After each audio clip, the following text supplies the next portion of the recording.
اپنے لیے جو ہے بے پناہ قسم کی پیچیدگیاں پیدا کر بیٹھتا ہوں. یہ ہے استقامت. ان الذین قالوا ربنا اللہ ثم استقاموا. یہ مقام ولایت ہے، اچھی طرح سمجھ لیجئے. 3 آیتیں یہ اس سورہ مبارکہ کی اور 3 آیتیں سورہ یونس کی.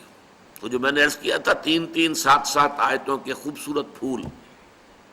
اور یہ ہمارے ہاں جو ایک طبقہ کہلاتا ہے بریلوی طبقہ، ان کے ہاں یہ آیتیں جو ہے سورہ یونس کی بہت کثرت سے پڑھی جاتی.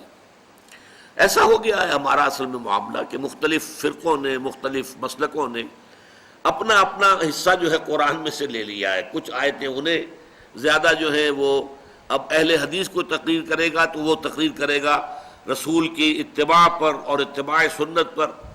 اگر تم ان کنتم تحبون اللہ فاتبعونی یحببکم اللہ، اس پر تقریر کرے گا. یہ بھی قرآن کی آیت ہے. اور جب کوئی بریلوی مکتب فکر کا آدمی تقریر کرے گا الا ان اولیاء اللہ لا خوف علیہم ولا هم یحزنون الذین آمنوا وکانوا یتقون لهم البشری فی الحیاۃ الدنیا والآخرہ لا تبدیل لکلمات اللہ ذلک هو الفوز العظیم.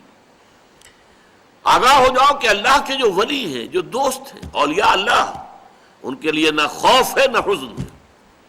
خوف کس بات کا؟ میں تجزیہ کر کے بتا چکا. ہوگا وہی جو میرا رب چاہے گا. کوئی شے نقصان نہیں پہنچا سکتی. لا حول ولا قوت الا باللہ. کوئی شے نہ آپ کو بھلائی پہنچا سکتی ہے نہ برائی پہنچا سکتی ہے. حدیث میں یہاں تک الفاظ آتے ہیں، حضور نے تلقین کیا ہے نوجوان صحابہ کو، اے میرے بچے یقین کر، اگر تمام انسان تل جائیں تمہیں کوئی نقصان پہنچانے پر، نہیں پہنچا سکتے مگر وہی کچھ جو اللہ نے لکھ دیا ہو. اور تمام انسان جمع ہو جائے تمہیں کوئی نفع پہنچانے پر، نہیں پہنچا سکتے مگر اتنا ہی یا ویسا ہی جیسا کہ اللہ نے لکھ دیا ہو. تو انسانوں سے کیا ڈرنا؟ نہ انسانوں سے کوئی توقع، نہ امیدیں. اس کی امیدیں قلیل، اس کے مقاصد جلیل. انسانوں سے امید نہ رکھو، اللہ سے امید رکھو. ساری توقع اس سے رکھو، سارا بھروسہ اس پر رکھو، کسی اور پر توکل نہ ہو. یہ ہے در حقیقت مرتبہ ولایت، مقام ولایت. اور اس میں جیسا کہ یہاں آیا، اب ان کے اوپر فرشتوں کا نزول ہوتا ہے. یہ فرشتے ہمیں محسوس نہیں ہوتے، لیکن یہ کیفیت جو بیان کی جا رہی ہے اس کا احساس صاحب ایمان کو ہوتا ہے. وہ چاہے نظر نہ آئے فرشتے، اور فرشتوں کا قول چاہے ہم اپنے ان کانوں سے نہیں سنیں گے. فرشتوں کی بات سننے کے لیے دل کے کان ہیں. فرشتہ جو ہے وہ در حقیقت غیر مرئی ہے، وہ غیر مادی ہستی ہے، مادی نہیں ہے. وہ تو صرف نور پر مبنی ہے، نور سے بنا ہے اور نور ہے. لہذا ان کا تنزل ہوتا ہے. وہ کیا کہتے ہیں؟ اللہ تخافوا ولا تحزنوا. وہی نتیجہ، الا ان اولیاء اللہ لا خوف علیہم ولا هم یحزنون. زوال خوف و حزن، یہ 2 چیزیں ہیں جو ثبوت ہے کہ واقعتاً اللہ پر ایمان موجود ہے، واقعتاً اللہ کی ربوبیت پر دل ٹھک گیا ہے.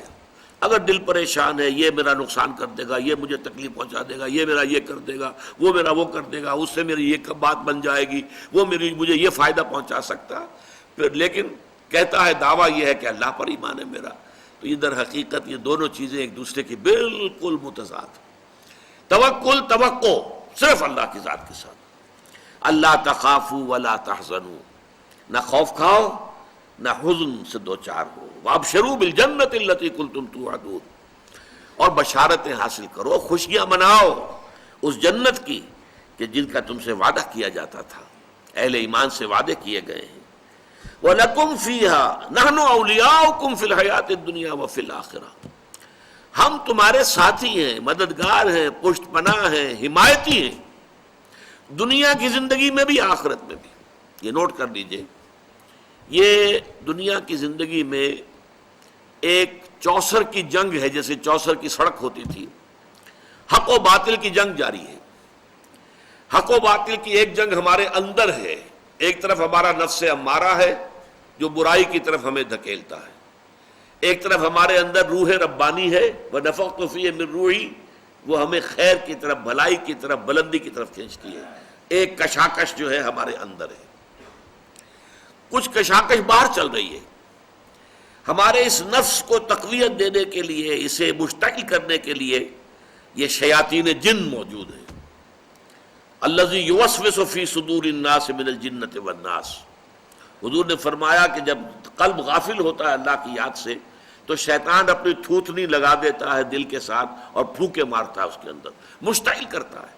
جو حیوانی جذبات ہیں، جو انسان کے سفلی جذبات ہیں، اڈ اور لبیڈو کے جو تقاضے ہیں، انہیں مشتعل کرتا ہے، ایکسائٹ کرتا ہے، تاکہ وہ مشتعل ہو کر اور وہ انسان کے جو ہے اس وقت ہوش اور حواس کے اوپر غالب آ جائے۔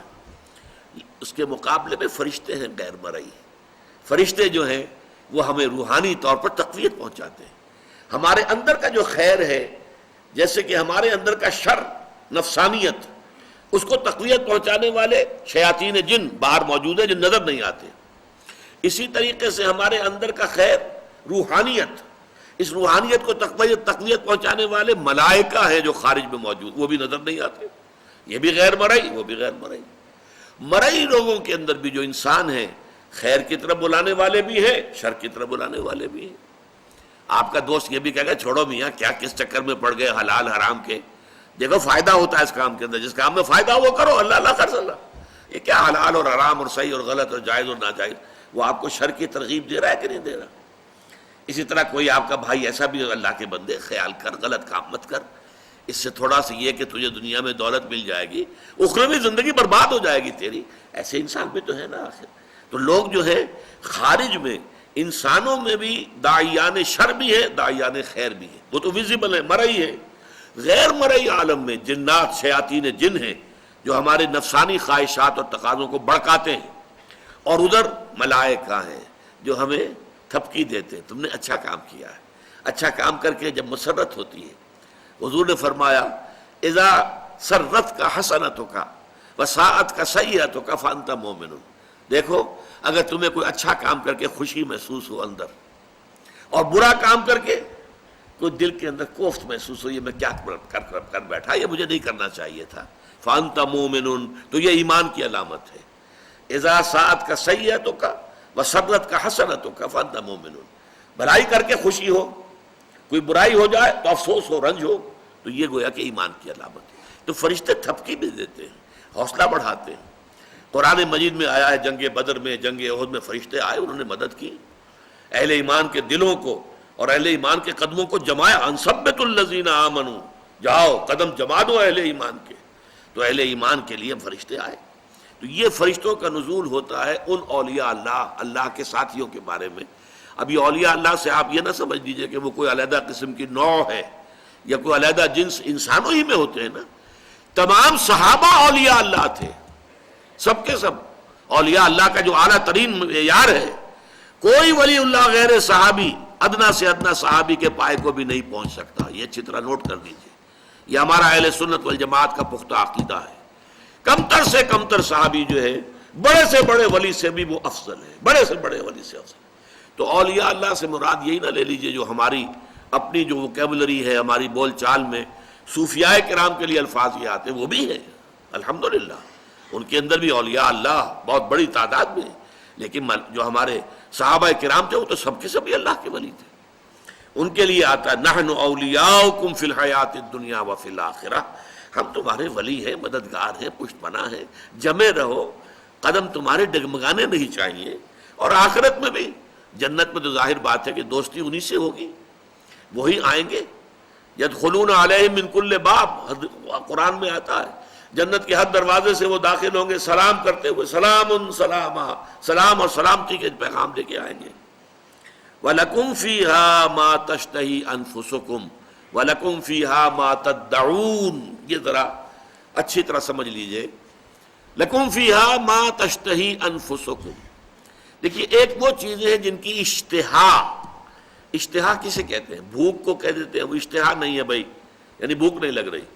اشتہا سے مراد ہے نفس، نفس کی ہر خواہش، اسی میں شہوت ہے، شہوت کا لفظ بھی تو اسی سے بنا ہے، مادہ تو وہی ہے۔ نفس کی خواہش جنسی خواہش بھی ہے، نفس کی خواہش جو ہے کھانے پینے کی بھی ہے۔ اچھا نفس کی خواہش ہے کہ لذت کی بھی ہے، ایک تو یہ کہ کھانا جیسا بھی مل گیا، روکھا سوکھا پیٹ بھر لیا، ایک یہ کہ بڑا لذیذ کھانا ملا، بہت عمدہ کھانا ملا، بہت اعلیٰ آپ نے ڈنر کھایا ہے، کئی کورسز کا ڈنر کھایا، تو کھانے میں زمین و آسمان کا فرق ہوگا۔ لباس ایک ہے موٹا جھوٹا پہن لیا گزارا ہو گیا، اور ایک اعلیٰ سے اعلیٰ نفیس سے نفیس لباس کی تو تمہارا